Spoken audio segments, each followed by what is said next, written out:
3, 2, 1, let's go. Alright, so, yeah, welcome to another pre-recorded lecture.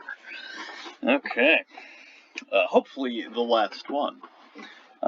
Looking like the last one. I think things are gonna settle down for us in sorry for the coughing. I've got like no sleep right now, so this is gonna be a good time.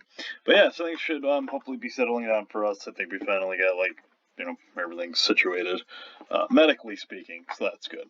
But not for today. So today we're gonna do a little pre-record, a little pre-rec over here.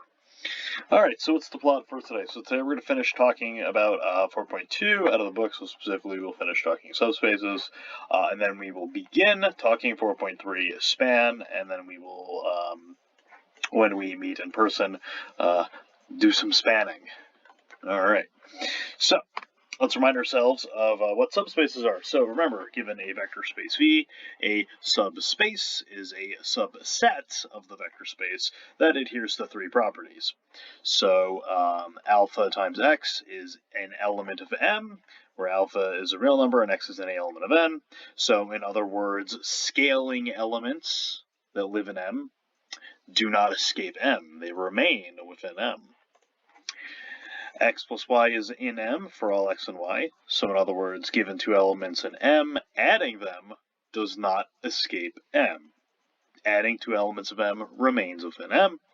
And then the third, and without a doubt the most important of the three, M is non-empty.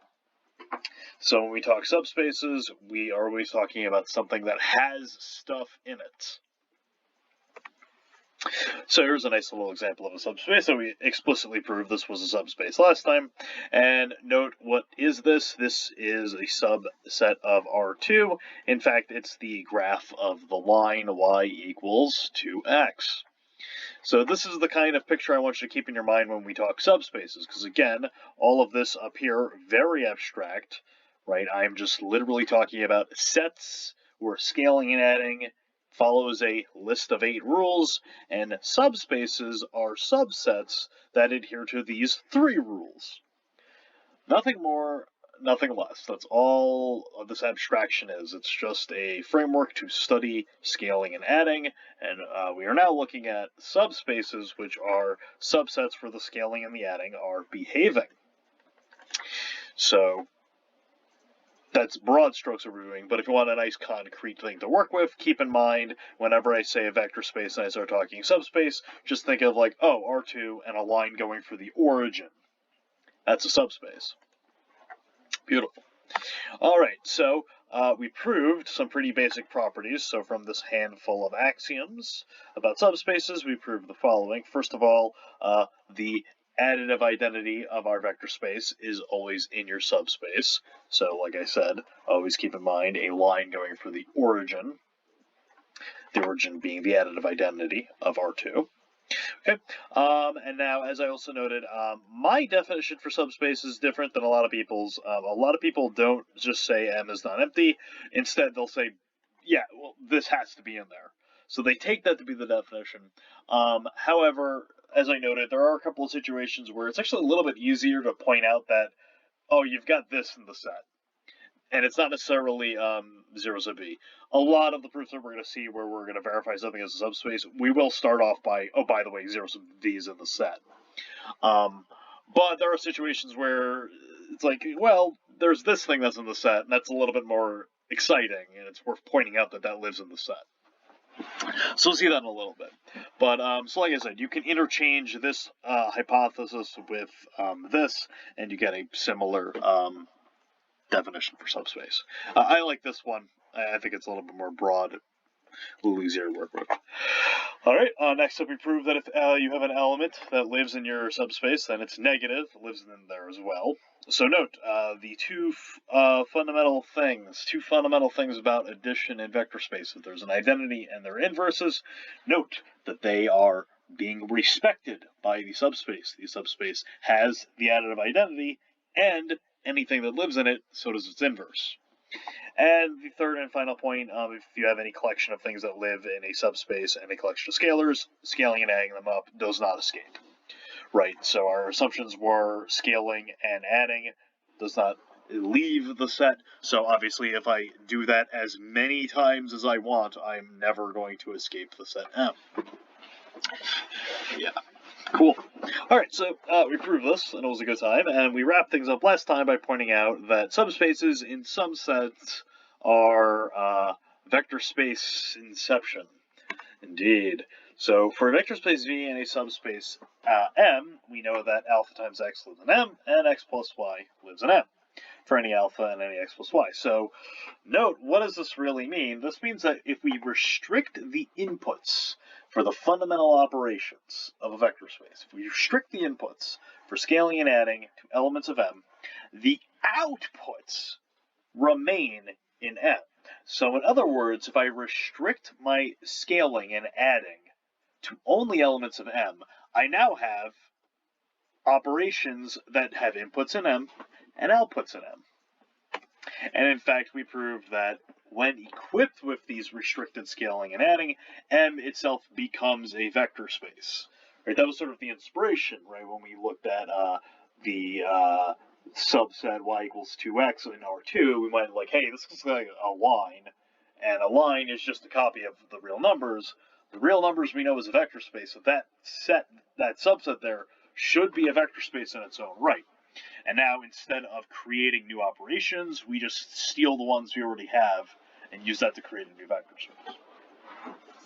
So, beautiful. So this is another way of thinking of subspaces, that they're just vector spaces within vector spaces, where the operations are the ambient operation that's already equipped on this vector space, but now just restricting the inputs only to elements of M. Now, it's worth noting that this is true and worth keeping in mind. In practice, the practical applications of this really usually just boil down to we're going to prove theorems about vector spaces, and there are a lot of subspaces we care about a lot more than the ambient vector space they live in. So for a quick example of that, if you take the vector space V to be the collection of all real-valued functions defined on the interval 0, 1, a subspace of that is the collection of all continuous functions defined on the interval 0, 1. And the vector space of all real-valued functions, while it's a thing, usually you don't study it. You study subspaces of it. You look at the continuous ones, or you look at the differentiable ones.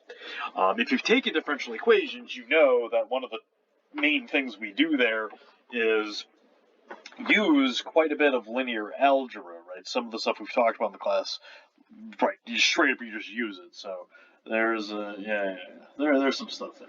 So the real power of this is more just there's some things we can identify as vector spaces, and then we can apply some theorems. So that's really all this result will do. So it's, at first glance, this may not feel like a very, like, what am I going to use this for? You'll see. But anyway, okay. So let's get to something new and exciting. Okay, so it turns out that we can be a little bit more efficient in proving that something is a subspace. So note that in order to verify that something is a subspace, there are 3 things that must be done: check scaling, check adding, and check non-empty. And it turns out, well, we can kind of go from 3 to 2. So to prove something is a subspace, all you need to do is first note it's non-empty, which is usually easy to do. If you have a set, you can usually go, yeah, there's stuff in this, or note it's empty. Now, given a non-empty set, it's a subspace precisely if a linear combo lands in the set. So pick 2 scalars, pick 2 elements. If those scale up and add together and live in the set, then we have a subspace. So this gives us a slick way of proving that something is a subspace without having to go through scaling and adding separately. We can do it simultaneously. So this is kind of just for efficiency's sake, it's worth proving this, because now when I want to go prove something is a subspace, I just need to check that this is in there, and also that it's not empty. So this just makes life a little bit easier when you want to prove something is a subspace. So rather than doing scaling and adding individually, we can do them simultaneously. All right, so let's do this proof. All right, so suppose you do have a subspace. Take 2 scalars and 2 elements. Alright, well, since you're a subspace, that means the scaled elements still live in M, and the sum lives in M. So, hey, the forward direction of this if and only if was boring. It just didn't even, I didn't even need to do anything, it just worked. And again, those are always the best kind of proofs, where it's just like, yeah, this is it. Just unravel definitions, I'm done. See you later. Alright, so the reverse direction, though, is going to be the one that's a little bit more exciting. Alright, so suppose, conversely, that I know that alpha x plus beta y lives in M for any two scalars alpha and beta, and any two elements x and y out of M.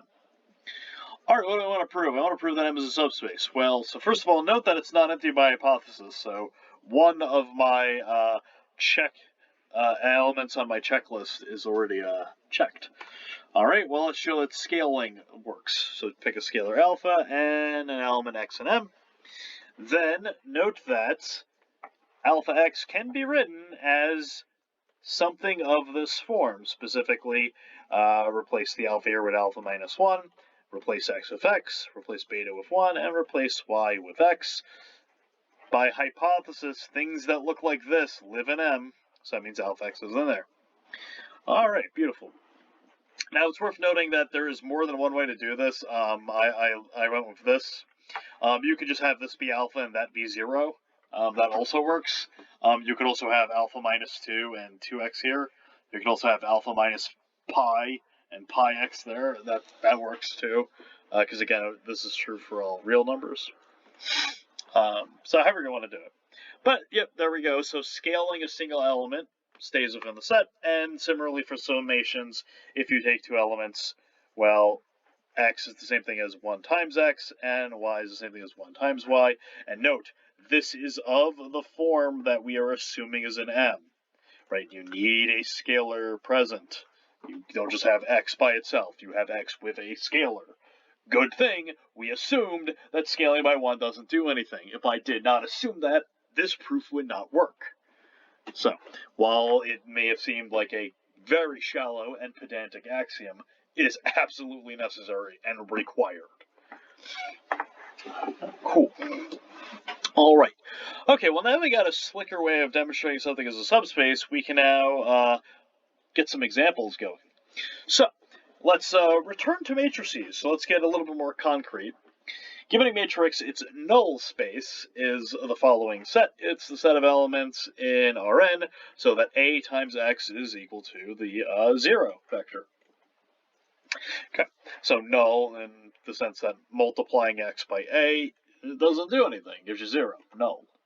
Alright, now another way of looking at this, and again, as always, whenever we're doing things in this course, no matter how abstract or silly it gets, it always has something to do with solving systems of linear equations. So note, the null space here is actually the set of solutions to the system of equations that looks like this. Note the right-hand side are all equal to 0. These are known as homogeneous equations, is a word that's used for it. You may have seen that, again, at FEQ. If you haven't taken it, or are currently taking it, you will. Alright, so hey, again, my whole goal is to get solutions of systems of linear equations, and now this reveals a big ol' surprise, or maybe not that big of a surprise. Hey, this thing that is a set of solutions to a certain system is in fact a subspace of Rn. There we go. Beautiful. So we're slowly inching our way. We're slowly pulling back the curtain and figuring out how to solve any system of linear equations. And now we see, well, if the right-hand side's 0, you got yourself a subspace there. Ooh. So let's actually prove this. All right, so again, what do we need to do first? Verify that there's something in there. If you're proving something as a subspace and you forget to show it's not empty, I will give you you will be awarded no points, and may God have mercy on your soul. Alright, so first off, there's stuff in here. Well, multiplying anything by 0 gets you 0, as we proved. Now, again, note this is matrix multiplication, so this is something I needed to prove. I needed to take the time and verify that this goes the way you think it should. And good thing I did, because now I know the zero vector is not in the null space of the matrix. Worth noting that even though I have the same symbol here, these are technically different. This is the zero element of Rn, and this is the zero element of Rm. So if I was being a real stickler, I'd have a sub n here and a sub m there. But I didn't feel like doing that today. Alright, so null space is not empty. Let's now verify there must be a subspace. So take two scalars and take two elements of the null space, not of Rn. Excuse me. Excuse me, please, and thank you. Oh god, trying to fix the, there we go, there we go, alright, there we go. There we go. Doing it live. Okay, there we go, it's fixed. Okay, cool.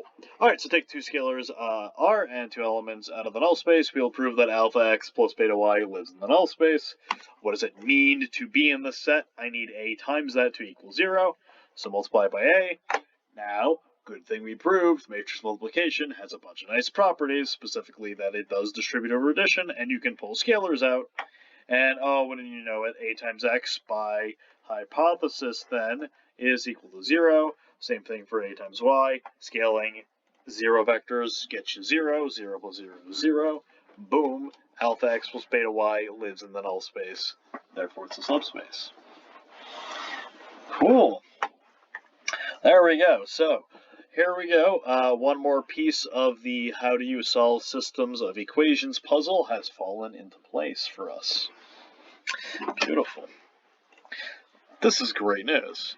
Now, of course, we still haven't fully resolved it. We don't have the story completely done, but we got a piece of the puzzle. We got another one in there. So, turns out this is going to play a huge role, and by the end of chapter 4, in chapter 5, so when we get the linear transforms, which, spoilers, are just giving matrices, we'll get the full, here's the what a solution to a system of linear equations always looks like, and how do you find it. Okay, so let's continue creating examples of subspaces. Okay, so first off, the set consisting of the additive identity is a subspace. As we will see, it satisfies our three rules. Now, let your mind float back to what does it mean for something to be a subspace. Note that that means that there is a vector space that consists of just one element. And if you think about the 8 axioms, yeah, that's totally true, isn't it? You have your additive identity. You have inverses, because the additive identity is inverses itself.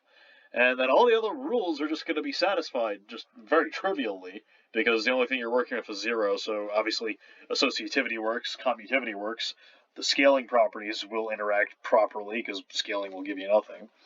So this reveals to us that there is kind of a weird vector space out there, the vector space consisting of a singular element. It's also referred to as the trivial vector space, and when we get to bases for vector spaces and start talking dimension, it plays a very important role there. Alright, and now on the flip side of that, so the set consisting of the additive identity is a subspace. Obviously, a vector space is a subspace in its own right. Right, it satisfies the rules, as we will see. Alright, and then we will finish up here with a neat little example. If you fix an element and you look at all of its scalar multiples, that is indeed a subspace. And in fact, any subspace that has this element x in it must contain that subspace. Ooh. Let's follow our nose on that a little bit. But first, let's verify that we got ourselves some subspaces here. Okay, so first off, obviously the additive identity is an element of this set, so this is a subspace, but it is not empty. Now, let's take scalars and elements in there. Alright, as I already kind of let slip, x and y are equal to 0v. Okay, scaling them gets you 0v, adding them up gets you 0v, and that lives in the set, so boom. And I didn't have a pause in the right spot there. Spoilers, don't read the next sentence. That's very important. Alright, so there we go. The set consisting of the additive identity is indeed a subspace. And note that it has to be the additive identity. If you pick a different element and try to do this will not give you a subspace because you can scale and add out of it. But yeah, so this is a neat little fact right here. This is at first for a variety of reasons, right? Because as we will eventually see, this plays a very important role in how we define dimension of a vector space. But it also kind of reveals to us that when we do set up definitions for very abstract things, right? A set where you have scaling and adding, no more, no less in your hypotheses. And then we want to start looking at subsets that also have that same property. You get weirdo stuff like this, these sort of extreme examples of definitions we came up with. Now, as we're going to see, this isn't that bad in terms of like pathology, like I have some reasonable assumptions, but there's some goofball things that satisfy it. This is more of a, just got to keep track of this. It's worth pointing out that this is true. And, yeah, that's about it. Alright, enough of that. Let's get to number 2. And number 2 is super easy because, hey, does this have something in it? Yes. Is it closed under scaling and adding? Yeah, by definition. So, boom, done. Not much needs to be said there for number 2. Alright, number 3 and number 4, though, are a little bit more exciting. Okay, so first of all, here is an example of me using my non-emptiness for my subspace. So note that the element x actually lives in M, because scaled by 1. All the scalar multiples are in the set. So here you go, here's an example of me using my non-empty instead of showing the 0 elements in the set. Obviously, the 0 element is in the set by scaling by 0, but I don't know. In some sense to me, this is easier to point out because, again, this is directly from an axiom. The scaling by 0 giving you the additive identity, that's something you need to prove. So in my mind, this is a less machinery required to prove this. Okay, but anyway, so M is not empty, so now all we need to show is that if you take 2 scalars and 2 elements and you make your linear combo, then you're still in the set. Alright, well, since U is in the set, it's a scalar multiple of X, and since, oh god, what's going on with the... Okay, and since V is in M, that means it's a scalar multiple of X, so, hey, a scalar multiple of X plus a scalar multiple of X, you just get a scalar multiple of X. There you go, it's in the set. And in particular, this is equal to M. I feel like that's worth including here.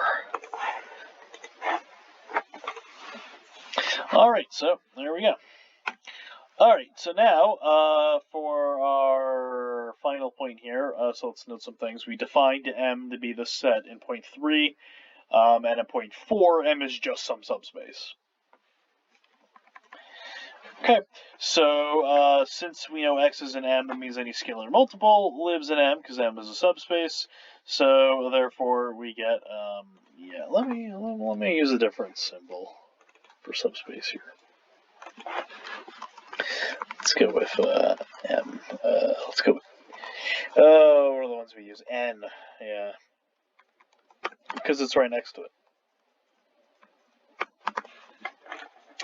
Just make that not just a little, just a little not confusing.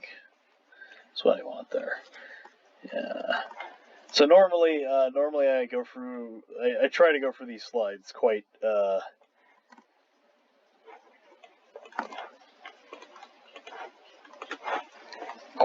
intently. These are a little more hasty, so there's a little bit more janky.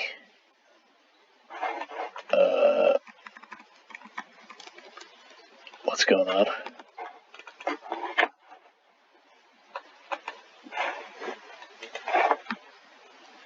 There we go. Now the ends. Okay, cool. Alright, beautiful. Okay, so we've now proven everything over here. So again, let's review these last 2 points that we just verified. We verified that if you fix an element V, we can create this subspace that, note, we proved contains M, contains X. given an element X, we can find a subspace that it lives in. And furthermore, any subspace that has X must contain this one. So we demonstrated that if you take an element X, there is a subspace that we can find that's contained in any subspace that contains it. Ooh. Is there anything special about X as a point, or could you do this for any subspace? The answer is yes. So we will now prove that every set in a vector space, every set is not necessarily a subspace. Right, you will create things that are not subspaces in your homework. Not every subset is a subspace. However, every subset has an associated subspace with it. In fact, as we will now prove, given any subset, there is a subspace with the property that the subset is contained in the subspace, and any subspace that contains E must contain this subspace S. So in other words, there is a smallest subspace that contains your subset. So take any subset, I can find a smallest subspace containing it. So visually, start off with your vector space V. Within your vector space is a subset E, and then what we're going to do is collapse the vector space V on top of E as far as it can go while keeping the vector space structure. All right, so we will now prove that any subset is contained in a smallest subspace. Okay, so normally when you're talking about smallest things and sets, usually what works is an intersection. Okay, formally, what does that mean? So we'll define S to be the collection of all points in V, so that X lives in any subspace that contains E. So that's it. That's the definition of what S is, and we will now prove that it is indeed a subspace, and that it's got this neat little property. Alright, so first of all, we'll prove that E is obviously contained in S. Take any element X that lives in E. What does it mean to actually be an element of S? Well, take any subspace that contains E. Alright, since X is an E, that means that it must be an M. So, it belongs to any subspace that contains it. Therefore, X is an S. Alright, now again, let's repeat that, because there's a lot of logic loops going on here. I want to prove that E is a subset of S. That means given anything that lives in E, it must live in S. Okay, so take something that lives in E. Now, what does it mean to live in S? It means you must be in V, which we are, because we are in E, and E is a subset of V. And you've got this property. Okay, so let me verify that property. Take any subspace that contains E. I need to show that X is in there. Alright, well, X is in E, so any subspace that contains E obviously has X. Alright, so this condition is satisfied, so X must be an S. When will then be now? Soon. Alright. Cool. Alright, so the first thing that we need to verify, that E is contained in S, has been proven. Alright. Next thing we will prove is this other property. Let M be a subspace that actually contains E. We'll verify that S is a subset of M. Alright, well, pick an element that X that lives in S. What does it mean to be an S? That means you have this property. Well, M has that property, so X must be an M. So S is a subset of M. So we have now constructed a set S that contains E, and given any subspace that contains E, S must be a subset of that subspace M. Cool. Now, I'm not done, because what do I need to actually show? I need to show that S is a subspace. So far, all I've proven is these properties here, but the real one and the most important one is that what I'm talking about here is actually a subspace. Alright. Oh, and I still have the title card. Get out of here. Get out of here. I had goofy title cards, and then I didn't like them, so I got rid of them. But I guess I didn't get rid of all of them. Anyway, alright. So, the final thing to do now is to prove S is actually a subspace, and then we have accomplished our task of verifying that every subset is contained in a smallest subspace. So there is a most efficient subspace that it lives in. Alright, so, what does it mean to be an S? It means that you must belong to any subspace that contains E. So take a subspace that contains E. Well, 0 has to be in there because 0 belongs to every subspace, so 0 must be an S. Beautiful. By the way, if you stopped here and went, wait a minute, wait, didn't you prove E is a subset of S? So S has to have stuff in it, right? Note that my hypothesis here allows for E to be empty. Ooh. So I have to do this way. I need to write the proof this way to get that there's stuff in S. I can't just use the fact that E is a subset of S. Ooh, what's the smallest subspace containing the empty set? More on that in a minute. Alright, so it's definitely not empty, so now let's take two scalars and two elements that live in S.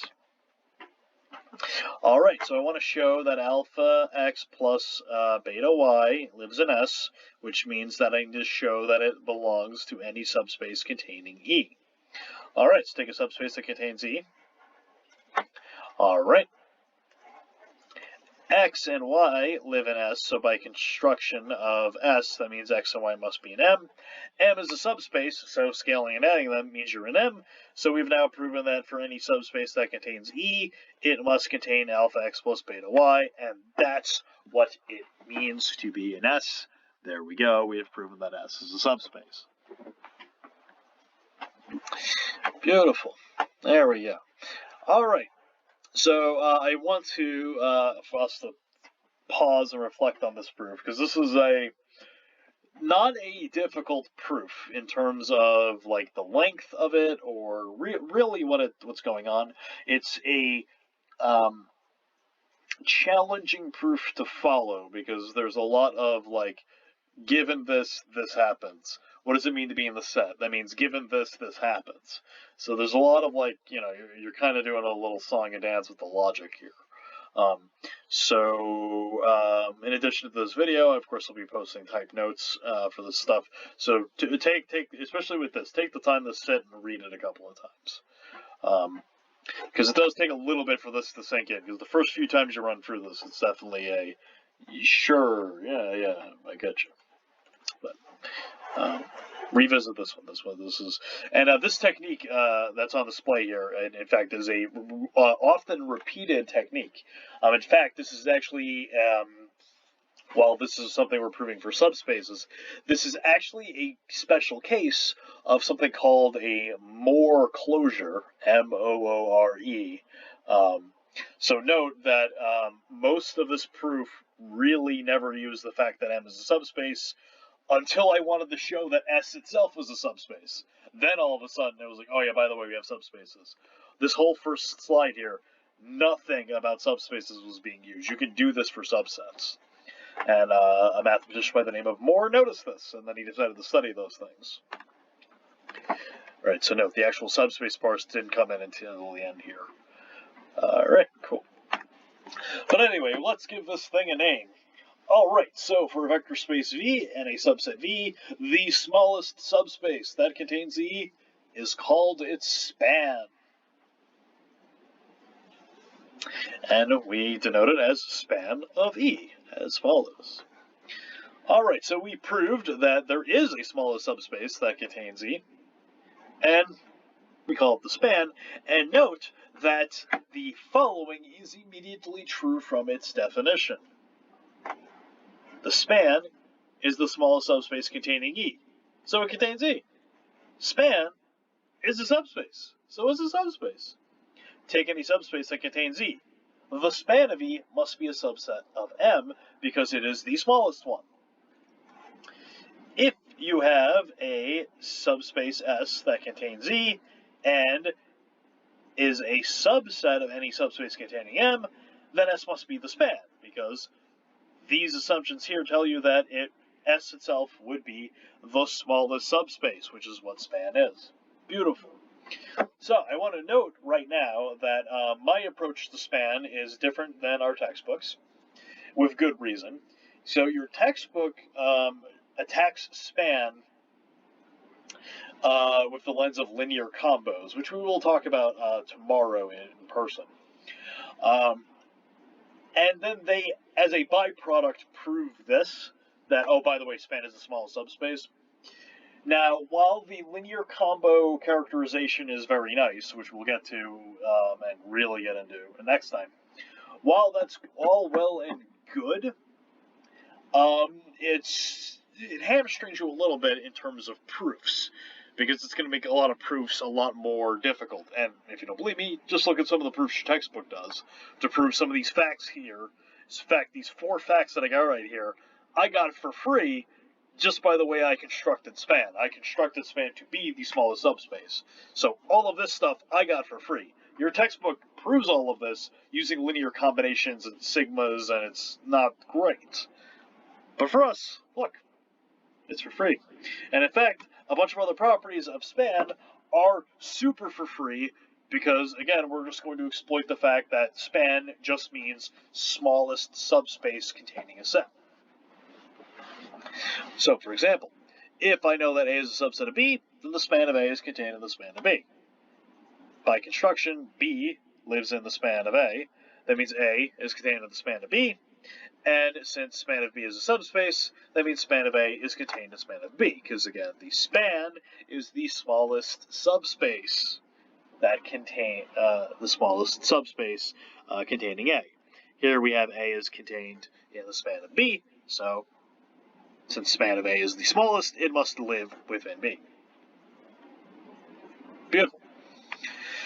Okay. All right. So, since M is a subspace and it contains itself, the span of it must be contained in M, because again, span is the smallest subspace containing it, but M is contained in the span of M, so we get equality.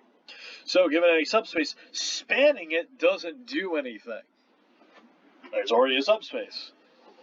All right, what's the smallest subspace containing a subspace? Itself. Okay. Now, point 3 reveals that span can only ever be applied once. If you take a subset and then you span it, you take its span, you can't do it again. Because again, we found the smallest thing with that property. You can't, if you do it again, you're not going to get anything different. And to see how that is true, point 2 tells us that, well, since span of E is a subspace, spanning a subspace doesn't do anything. All right.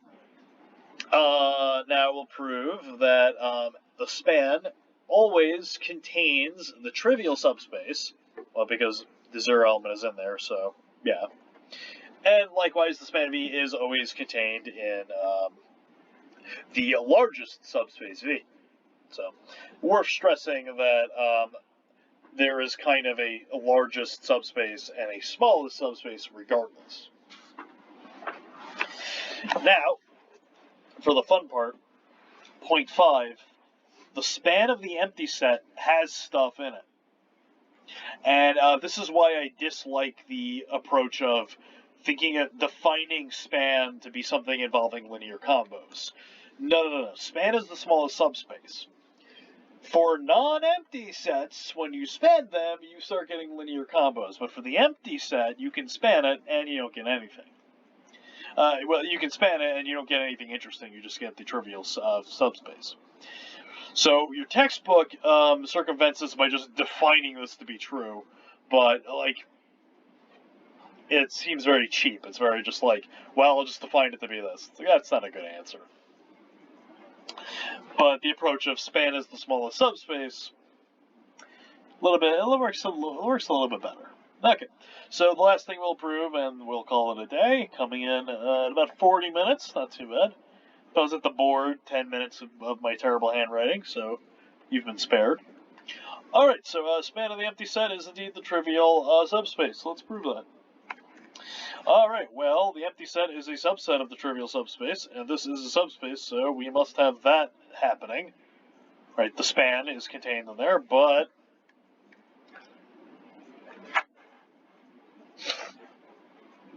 by point 4, I should point out,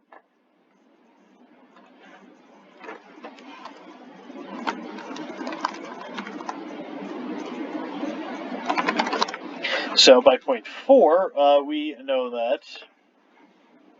Yeah, I don't know why I repeated a proof. Right, I repeated. Right, no, we already verified. Right, yeah. The span of the empty set is contained in the set, and by point of the previous point, we know this is contained in the span of the empty set, so we must have equality. Beautiful. Alright, so there we go. We've now got a lot of practice with subspaces, and we've now demonstrated the existence of a very specific one that's going to be very powerful and very useful for our math life, and one that's going to be very good that we took the time to prove this. So this might feel like a, sure, you can do this, but trust me, good thing we can do this.